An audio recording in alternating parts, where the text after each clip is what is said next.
नमस्कार। इस वक्त की बड़ी खबर। जी हां, केंद्रीय कर्मचारी, राज्य कर्मचारी और पेंशनर्स को मिले बड़े तोहफे। आज केंद्रीय कर्मचारी, राज्य कर्मचारी और पेंशनर्स से जुड़ी 3 बड़ी खबरें हैं। जी हां, जिनमें 18 महीने के बकाया एरियर, साथ ही साथ केंद्रीय कर्मचारियों की सैलरी में 49,000 रुपए तक की बढ़ोतरी, साथ ही साथ रक्षा मंत्रालय कर्मचारियों को भी बड़ा तोहफा मिला है।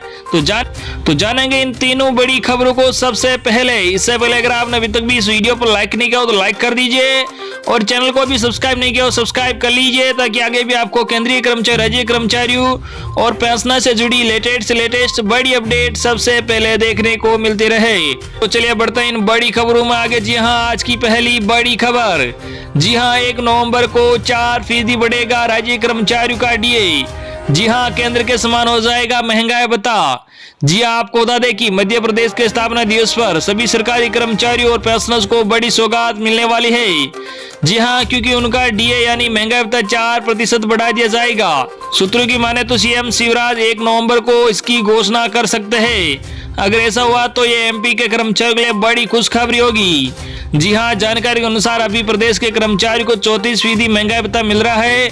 अगर उनके महंगाई भत्ते में 4% की बढ़ोतरी कर दी जाए तो ये महंगाई भत्ता 38% हो जाएगा, यानी सभी शासकीय कर्मचारियों को भी केंद्र के समान महंगाई भत्ता मिलने लगेगा। इससे हर माह सभी कर्मचारियों को हजारों रुपए का फायदा होगा। दरअसल केंद्रीय कर्मचारियों को महंगाई भत्ते में बढ़ोतरी होने के बाद अब राज्य कर्मचारियों को भी उम्मीदें बढ़ गई हैं। उम्मीद थी कि दिवाली से पहले यह बड़ी घोषणा हो सकती है, लेकिन दिवाली से पहले नहीं हुई। अब उम्मीद है कि 1 नवंबर को मध्य प्रदेश के स्थापना दिवस पर कर्मचारियों को यह बड़ी सौगात मिल सकती है। जी हाँ, डीए बढ़ने से 38% डीए मिलेगा। जी हाँ, आपको बता दें कि डीए बढ़ने से 38% डीए मिलेगा। जी हाँ, राज्य कर्मचारियों को 34% डीआर मिल रहा है। कर्मचारी अभी 38% डीए पा रहे हैं। केंद्रीय कर्मचारी को 4% अतिरिक्त डीए बढ़ने से 38% डीए मिल रहा है। राज्य कर्मचारी को भी 34% पर ही संतोष करना पड़ रहा है। वो भी चाहते हैं कि उन्हें केंद्र के समान डीए मिले। अभी तक राज्य के कर्मचारियों को केंद्रीय कर्मचारियों के समान ही डीए मिलता रहा है। चूंकि चुनाव आने वाला है, ऐसे में राज्य सरकार भी कोई कमी नहीं रखना चाहती। ऐसे में पूरी उम्मीद है कि 1 नवंबर को सभी राज्य कर्मचारियों को भी 4% डीए बढ़ने की सौगात मिल सकती है। वही अगली बड़ी खबर। जी हाँ, रक्षा मंत्रालय के कर्मचारियों के लिए आई है गुड न्यूज। जी हाँ, इस महीने खाते में आएंगे 7,000 रुपए से लेकर 9,000 रुपए तक। जी हाँ, मंत्रालय ने जारी कर दिया है आदेश। जी हाँ, आपको बता दें कि रक्षा मंत्रालय के लाखों सिविल कर्मचारियों के लिए खुशखबरी है। जी हाँ, मंत्रालय ने दिवाली के बाद प्रोडक्टिविटी लिंक बोनस का तोहफा दिया। लाभ करीब 4 लाख कर्मचारियों को मिलेगा और खाते में 7,000 रुपए से लेकर 9,000 रुपए तक राशि बढ़कर मिलेगी। इस संबंध में आदेश भी जारी हो गया है। जी हाँ, इसके तहत navy, air force, EME, AOC, DGQA, director of ordnance और ऑर्डिनेंस फैक्ट्री अस्पताल के कर्मचारियों को भी पीएलबी बोनस का फायदा मिलेगा। बोनस मिलने से रक्षा क्षेत्र के सिविल कर्मचारियों को 7,000 रुपए से लेकर 9,000 रुपए तक का आर्थिक फायदा होगा। आमतौर पर सभी कर्मचारियों को बोनस दशहरे से पहले दे दिया जाता है। इस बार दिवाली बीतने पर भी नहीं दिया गया, जिसका कारण कर्मचारियों में रोष था। लेकिन गुरुवार को इस संबंध में मंत्रालय ने आदेश भी जारी कर दिया है। बता दें कि हाल ही में अखिल भारतीय रक्षा कर्मचारी महासंघ AIDF के महासचिव सी कुमार ने रक्षा मंत्री राजनाथ सिंह को पत्र लिखा था और बोनस की मांग की थी। पत्र में उन्होंने लिखा था कि सिविल कर्मचारियों के साथ सौतेला व्यवहार किया जा रहा है। रक्षा मंत्रालय का बजट 5 करोड़ से ज्यादा का है। इसके बावजूद मंत्रालय खुद निर्णय नहीं लेता। फाइलें वित्त मंत्रालय या डीओपीटी के पास लंबे समय तक पड़ी रहती है। अभी तक बोनस दशहरे से पहले मिल जाया करता था, लेकिन इस बार तो दिवाली का पर्व बीतने के बाद भी बोनस नहीं दिया गया। बाकी विभागों में वह बोनस दिवाली से पहले ही जारी कर दिया गया था। इसके बाद गुरुवार को आदेश जारी कर दिया गया है। तो वही अगली बड़ी खबर। जी हाँ, केंद्रीय कर्मचारियों के लिए आई है खुशखबरी। जी हाँ, फिटमेंट फैक्टर पर आया बड़ा अपडेट। जी हाँ, 49,420 रुपए तक बढ़ेगी आपकी सैलरी। जी हाँ, आपको बता दें कि केंद्रीय कर्मचारियों के लिए एक बार फिर बड़ी खुशखबरी है।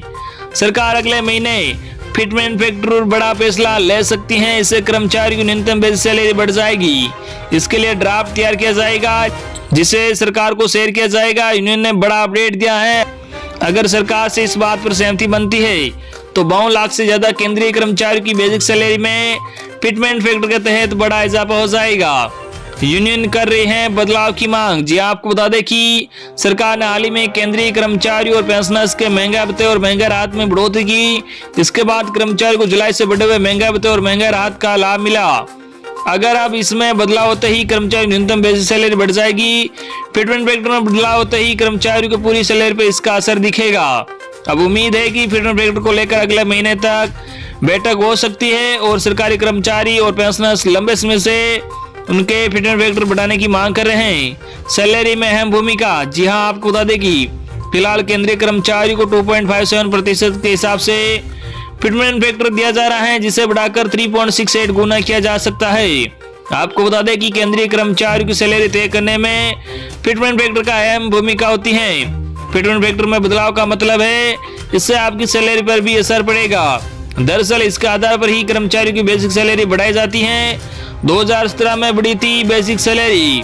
जी आपको बता दें कि फिटमेंट फैक्टर को 2.57 से बढ़ाकर 3.68 करने पर मिनिमम बेसिक सैलरी 18,000 रुपये से बढ़कर 26,000 रुपये हो जाएगी। इससे पहले सरकार की तरफ से 2017 में एंट्री लेवल कर्मचारी की बेसिक सैलरी में बढ़ोतरी की गई थी, लेकिन इसके बाद इसमें किसी तरह का बदलाव नहीं किया गया है। फिलहाल केंद्रीय कर्मचारी को न्यूनतम सैलरी के तौर पर 18,000 रुपये मिलता है, वही अधिकतम सैलरी 56,900 रुपये मिलती है। अगर सरकार फिटमेंट फैक्टर को 3 गुना करती है तो भत्तों को छोड़कर कर्मचारियों की सैलरी होगी 18,000 गुना 2.57 यानी कि 46,260 रुपये हो जाएगी। वही अगर कर्मचारी की डिमांड मान ली जाती है तो सैलरी होगी 26,000 गुना 3.68 यानी 95,680 रुपये। 3 गुना फिटमेंट फैक्टर होने पर सैलरी 21,000 गुना 3 यानी 63,000 रुपये होगी। वही 18 महीने के बकाया रेट को लेकर भी बड़ी अपडेट आए हैं। जी हां, अगले महीने कर्मचारी संगठनों के साथ कैबिनेट सचिव की मीटिंग होने जा रही है, जिसमें 18 महीने के बकाया रेट पर फैसला लिया जा सकता है। साथ ही साथ फिटमेंट फैक्टर में बढ़ाने पर भी फैसला हो सकता है। तो ये थी आज की लेटेस्ट और बड़ी खबरें जो हमने अब तक पूछाई है। आई होप कि आपको अपडेट जानकर बहुत अच्छा लगा होगा। इस वीडियो पर ज्यादा से ज्यादा लाइक और इस वीडियो को ज्यादा से ज्यादा आपके मिलने वाले साथियों तक जरूर शेयर करना, ताकि उन तक भी आज की लेटेस्ट और बड़ी खबरें पूछ के। धन्यवाद।